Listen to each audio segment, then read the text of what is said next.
మన బాధ్యతలు మనం సక్రమంగా చేయకపోవడం వల్ల ఇవాళ సమాజంలో ఉన్నటువంటి వైపరీత్యాలన్నీ ఎలా ఉన్నాయో, ఎందుకు ఉన్నాయో శేషప్ప కొన్ని వందల ఏళ్ల క్రితం చెప్పాడు. ఆశ్చర్యకరమైన పద్యాన్ని మీరు వినబోతున్నారు. పసరంబు పంజైన పశుల కాపరి తప్పు, పసరంబు పంజైన పశుల కాపరి తప్పు, ప్రజలు దుర్జనులైన ప్రభువు తప్పు, భార్య గయ్యాళైన ప్రాణనాథుని తప్పు, భార్య గయ్యాళైన ప్రాణనాథుని తప్పు, తనయుండు దుడుకైన తండ్రి తప్పు, సైన్యంబు చెదరిన సైన్యనాథుని తప్పు, కూతురు చెడుగైన మాత తప్పు, సైన్యంబు చెదరిన సైన్యనాథుని తప్పు, కూతురు చెడుగైన మాత తప్పు, అశ్వంబు దురుసైన ఆరోహకుని తప్పు, దంతి మదించ మావంతు తప్పు, అశ్వంబు దురుసైన ఆరోహకుని తప్పు, దంతి మదించ మావంతు తప్పు, ఇట్టి తప్పులెరుంగక ఇచ్చ వచ్చినటుల మెలగుదురు ఇప్పుడీ అవని జనులు, భూషణ వికాస శ్రీధర్మపురి నివాస దుష్ట సంహార నరసింహ దురిత దూరా. మన తప్పులు మనకి శుభ్రంగా చెంప వాయించి చెప్పేస్తున్నాడు. పసరంబు పంజైన పశుల కాపరి తప్పు. ఆవు కానీ గేదె కానీ దూడ కానీ దున్నపోతు కానీ పక్కదార పట్టింది అంటే గొడ్లు కాసేవాడు తప్ప కాదా? వాడు దెబ్బ కొడితే పడుతుందా? వాడు కాపలా చూసుకోవాలి ఖచ్చితంగా. ఈ ఆవు చెడ్డదండి, ఈ గేదె చెడ్డదండి, అవి చెడ్డది కాబట్టే నీకు జీతం ఇచ్చి పెట్టారు అక్కడ. చూసుకోవాల్సిందే ఖచ్చితంగా. అంచేత మన ఇంట సహా మన బాధ్యతలన్నీ మనం చేయాల్సిందే. ప్రజలు దుర్జనులైన ప్రభువు తప్పు.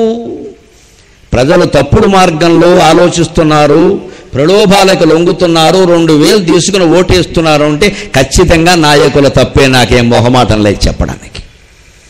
డబ్బు తీసుకుని ఓటేస్తున్నారు, మీరే కదా డబ్బులు అలవాటు చేసింది. అన్ని రకాల అవకతవకలు జరుగుతాయి కదా. అవకతవకలకు ఇప్పుడు ఎవరు బాధ్యత వహించాలి? ప్రభువు బాధ్యత వహించాలి. 300 ఏళ్ల క్రితం ఈ మాట చెప్పిన శేషప్పకి నమస్కారం. ఇది ఖచ్చితంగా మాట. ఇది నాకేం భయం లేదు చెప్పడం. నేను ఎవరి నుంచి ఏమీ ఆశించను, ఎవరికి భయపడేది లేదు. నాకు వెనకాల 2 ఉన్నారు. రామలింగేశ్వర స్వామి ఉన్నాడు, ఆ వెనకాల వేణుగోపాల స్వామి ఉన్నాడు, మధ్యలో అన్నిటికంటే భయంకరంగా ఆంజనేయ స్వామి ఉన్నాడు. ఆయన చూసుకుంటాడు. సత్యం చెప్పడానికి ఎప్పుడూ భయపడే సమస్య లేదు. ప్రాణం తెగిపోయినా సరే, పీక తెగిపోయినా సరే. ప్రజలు ఇవాళ దుర్మార్గంగా రకరకాల ప్రలోభాలకులోనే 2000, 3000 ఆశిస్తున్నారు, పింఛన్ల కోసం ఆశిస్తున్నారు. అంటే ప్రభుత్వాలు పాలకులు 25 ఏళ్లుగా అలవాటు చేసిన అలవాటు కాదండి ఈ ముష్టి. ఎటువంటి ముష్టిది? ఎందుకు ఈ ముష్టి ఎత్తాలి మనం? ఇంకా నిజానికి ముష్టి శబ్దానికి గొప్ప అర్థం ఉందండి. ముష్టి యుద్ధం, బాక్సింగ్.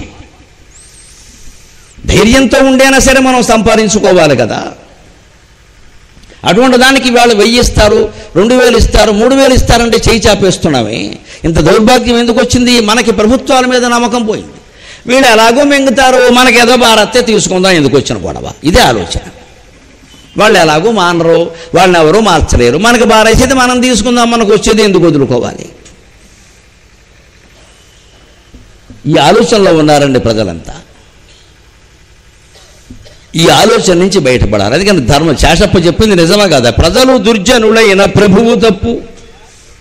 పాలించే వాళ్ళ మాటలు సరిగ్గా ఉంటే ప్రజలు సక్రమ మార్గంలో ఉంటారు. ఎవరికి వారు ఆత్మవిమర్శ చేసుకోవలసిన విషయం ఇది. ఇంకో మాట, భార్య గయ్యాళైన ప్రాణనాథుని తప్పు. ఈ మాట చాలామంది మహిళలకి నచ్చదమ్మా, కానీ నా యోగం ఏమిటో నాకు నచ్చని మాటలు చెప్పడమే నాకు నచ్చుతూ. ఇవాళ ఎవ్వడూ పెళ్ళైన మొగాడికి ఒక్కడు కూడా నువ్వు మాట్లాడకుండా ఊరుకోరాదా అనే ధైర్యం లేదు. ఎవరికైనా ఉంటే వారికి నమస్కారం. ఆ ధైర్యం లేదండి. ఏదో కొంపలంటుకుపోతాయి. అనవసరంగా కల్పించుకుంటే హెచ్చరించాలని. అది లేకపోవడం వల్ల మొత్తం ఆడ మగ తేడా లేకుండా అందరూ రెచ్చిపోతున్నారు. ఇక్కడ అనేక రకాల మాయలు జరుగుతున్నాయి.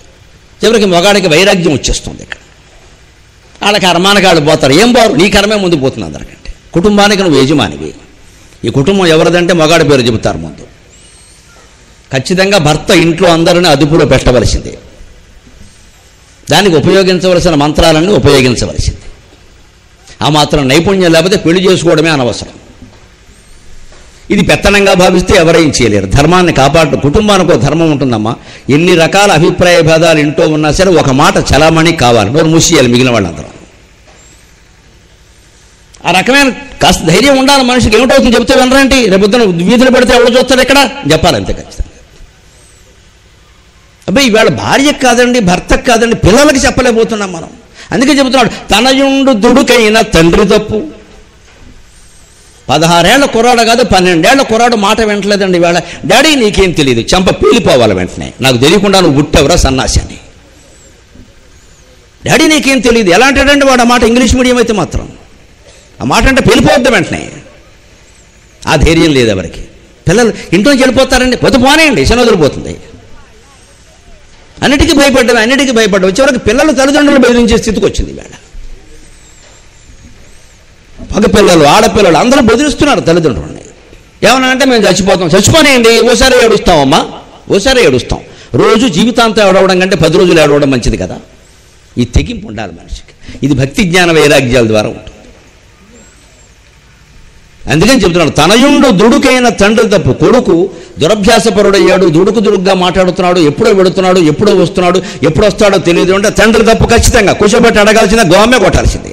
ఏంట్రా అబ్బాయిని ఎప్పుడు ఇస్తున్నాడు వీడికి డబ్బు, మన డబ్బు తీసుకెళ్ళి వాడు ఖర్చు పెట్టడం ఏంటండి. 24 గంటలు ఫోన్లు చూస్తూ ఉంటారా, అందులోంచి అప్పులు చేసేస్తారా, అందులోంచి రకరకాల వ్యాపారాల. ఆడది కంట్రోల్ చేయదు, మగాడు కంట్రోల్ చేయడు, తల్లి తండ్రి ఎవరు ఏం చేయరు. తల్లి ఏమో మగాడు పట్టించుకోకపోతే నేనేం చేయను అని ఇప్పుడు వైరాగ్యం ఇవిడితే. ఆడవాళ్ళు చూసుకోవాలా, ఏం చూసుకోవాలి ఇక్కడ, ఏం చూసుకుంటారు వాళ్ళు చూస్తుంటే అక్కడ. మగాడే చూడాలి, ఆడవాళ్ళు చూసేమోటో కూడా చెప్పాడు కవి మొహమాటమేలా. సైన్యంబు చెదరిన సైన్యనాథుని తప్పు. సైన్యం చెల్లా చెదరైంది, సైన్యం సరిగ్గా యుద్ధం చేయట్లేదంటే ఎవరు తప్పండి? సేనా నాయకుడు తప్పే కదా. ఇష్టం ఉండి యుద్ధం చేసినా, ఇష్టం లేక యుద్ధం చేసినా భీష్మాచార్యులు మొత్తం 11 అక్షౌహిణుల సైన్యాన్ని అదుపులో పెట్టాడు.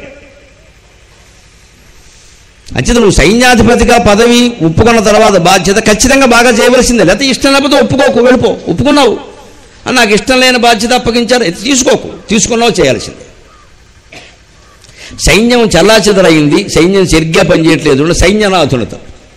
కూతురు చెడుగైన మాత తప్పు. పిల్ల వెర్రి వేషాలు వేస్తుంది అంటే ముందు చూసుకోవలసింది తల్లమ్మ, తండ్రి కాదు. 16 ఏళ్ళ అమ్మాయి ఫోన్ రాగానే డాబా మీదకి వెళ్ళిందంటే సంథింగ్ వెనకాల వెళ్ళాల్సిందే. వెళ్ళకూడదు అలా ఒక్కతిని. కొంచెం ఇక్కడ మాట్లాడవు, ఎందుకు పెడుతున్నావు పైకి? ఇవాళ ఆ ధైర్యం లేదు, మగాళ్ళకి లేదు, ఆడాళ్ళకి లేదు. పిల్లల స్వేచ్ఛ, వారి మనోభావాలు దెబ్బతారు, సంసారమే దెబ్బతింది ఇక్కడ మొత్తం. రేపు పేపర్లో వచ్చింది కథ, మనకు ధైర్యాలు లేక. తల్లి వెంటనే కూర్చోబెట్టి అక్కడ ఎక్కడ కడుతున్నాడు, నా దగ్గర మాట్లాడు, లేదా ఫోన్ తీసేయి. అక్కడ ఎవడు ఫోన్ చేస్తాడో తెలియదు, ఫేస్బుక్లో ఎవడు పరిచయం అవుతాడో తెలియదు, వాడో నైజీరియా వాడో నిడదవోలు వాడో తెలియదు. వీళ్ళు ఇష్టం వచ్చినట్టు మెసేజ్లు పంపిస్తారు, వీళ్ళు వాట్సాప్లు పంపిస్తారు, ఫోటోలు పంపిస్తారు, వాడు ఏది అడిగితే అది పంపిస్తారు. సమస్తం జరిగి కుటుంబాలు కాలిపోయిన తర్వాత అప్పుడు తల్లికో తండ్రికో తెలిస్తే అప్పుడు వీళ్ళకి ఇంక దిక్కులేక వీళ్ళు ఏం చేస్తారు, ఊళ్ళో ఉండే పురోహితుల దగ్గరికి వెడతారు. గురుడు 6లో ఉన్నాడో, శుక్రుడు 3లో ఉన్నాడో, నువ్వు ఇంట్లో ఉంటే ఇవన్నీ అయ్యేవు కాదు. ఆయన ఏం చేస్తాడు, ఆయనకు తోచింది ఆయన చెప్పాడు. ఆయనకి మాత్రమే తెలుసు వాళ్ళ ఇంట్లో ఏం జరుగుతుందో. ఎవడేం చేస్తాడని దీనికి మన సమస్య ఇది. పిల్లలు చెడిపోతున్నారని తల్లిదండ్రుల సమస్య. కూర్చోబడి తెలుసుకోవాల్సిందే. ఉంటావా పోతావా, నేను సంపాదించిన నువ్వు ఖర్చు పడ్డమేంటి ఇక్కడ, లేకపోతే వెళ్ళిపోయి ఇంటి వచ్చాయి, బయటికి వెళ్ళి బతుకు. 3 రోజులు ముష్టెత్తుకుంటే తెలుస్తుంది ప్రతివాడికి. అలా మన పిల్లల్ని మనం అనలేకపోతున్నాం. ఎందుకంటే ఒక్కగానొక్క పిల్ల, అది అందరికీ ఒక్కగానొక్కేనమ్మా. ఆ ఒక్కగానొక్క అన్నప్పుడే మరింత జాగ్రత్తగా ఉండాలి. 10 మంది పిల్లలు ఉంటే 2 చెడిపోయినా 8 మంది బాగుంటారు. ఇప్పుడు ఒక్కగానొక్క చెడిపోతే మన పరిస్థితి ఏమిటి ఇక్కడ? మరింత గారాబం చేయడం కాదు, ఒక్కగానొక్క అంటున్నాం. మరింత పద్ధతిగా పెంచాలి. దానికి మనోధైర్యం ఉండాలి, దానికి భక్తి జ్ఞాన వైరాగ్యాలు ఉండాలి. ఏమన్నా అంటే వీళ్ళు ఏమైనా అయిపోనాయి, అది యోగం అనుకుంటాం, అంతే, పోయాడు. ఆ ధైర్యం తల్లిదండ్రుల్లో ఉండాలి. అది శతక సాహిత్యం ద్వారా వస్తుంది. అందుకే నేను నరసింహ శతకాన్ని ఎంచుకున్నా. ఖచ్చితంగా ఈ ధైర్యాన్ని సమాజంలో నింపాలి. ఇవాళ అనేక సమస్యలకు తల్లిదండ్రుల యొక్క నిర్వీర్యత కారణం, నిస్తేజం కారణం. వదిలేస్తున్నారు మొత్తం వ్యవహారాలు. అది ఇలా ఈ విషయాలు వదిలేస్తారండి. శివరాత్రి కానీ, శ్రీరామనవమి కానీ, వినాయక చవితి కానీ వస్తే ఇంటి పనులన్నీ మానేసి 3 గుళ్ళోకి వచ్చేస్తారండి. నమస్కారం మీ శ్రద్ధకి, మీ భక్తికి. ఇంకా పూజారి గారు రాలేదు, మనం వచ్చేసాం ఇక్కడికి. ఇక్కడ గుళ్ళో ఎవడు తలుపులు తీయాలి, గుళ్ళో ఎవడు సేవ చేయాలి? 3 వచ్చేస్తే ఎందుకు 3 రావడం? ఎంతమంది వస్తే అంత పుణ్యం. ముందే చాప చేసుకుంటే మరీ పుణ్యం. దేవుడికి నెత్తిమి కూర్చుంటే ఇంకా పుణ్యం. ఆయనకి విసుగొచ్చేలాగా. మన మనస్సులు వీటి మీదకి ఎందుకు వెళ్ళిపోతున్నాయంటే కుటుంబ బాధ్యతల పట్ల మనం చాలా అసంతృప్తిగా ఉన్నామమ్మా, అసంతృప్తిగా ఉన్నాం, మనం చేయలేని పరిస్థితులకు వెళ్ళిపోయాయి ఇవి. అందుకని దేవుడి దగ్గర కూర్చుంటే పుణ్యమైనా వస్తుంది. వేగ దేవుడి దగ్గర కూర్చున్న వాళ్ళు ఎవరు చెడ్డవాళ్ళని అనలేరు కదా, మంచివాళ్ళని అంటారు. కానీ కుటుంబ బాధ్యతలు మానేసి దేవుడి దగ్గర కూర్చుంటే దేవుడు క్షమించడమా? శాస్త్రం చదివిన వ్యక్తిగా చెబుతున్నా, దైవారాధన కంటే కుటుంబ బాధ్యతలే చాలా ముఖ్యం. ఇవి చేశాకే దేవుడు ఖచ్చితంగా. సాబరు చప్పట్లు కొట్టారు, మీకు నచ్చదు ఈ మాట, నాకు తెలుసు, మీకు నచ్చదు.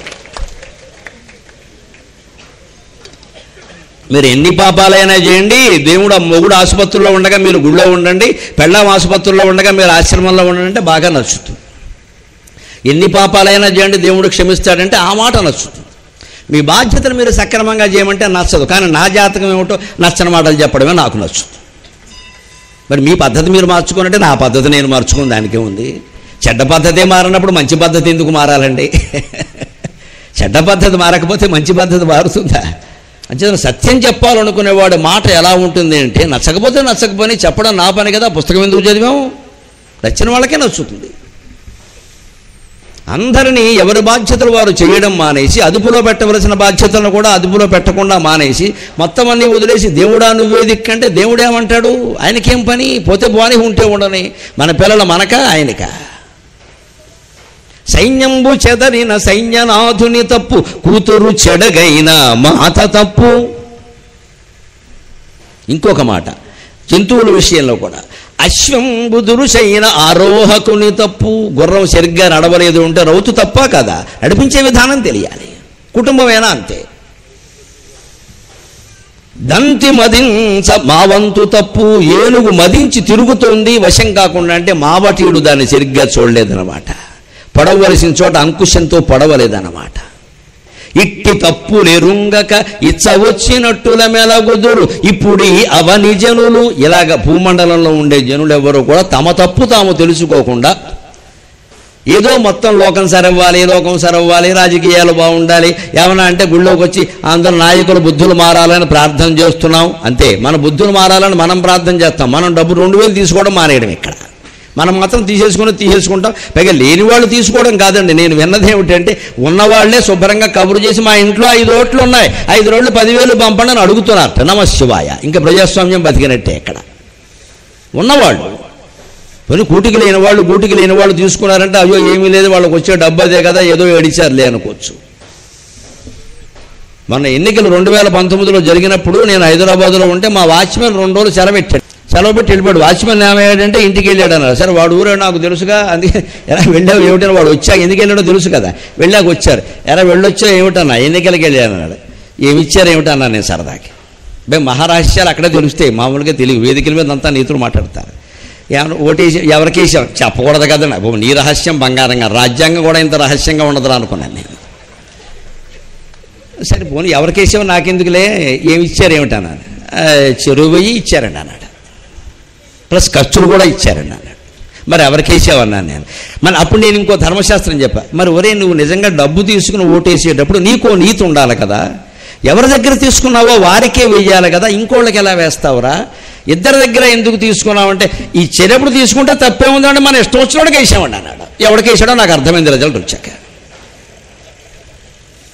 అంటే ప్రజలు ఎలా మారారో చూడండి విచిత్రంగా. నాయకులను బట్టి ప్రజలను బట్టి నాయకులు. వీడు ఇద్దరి దగ్గర పుచ్చేసుకున్నాడు.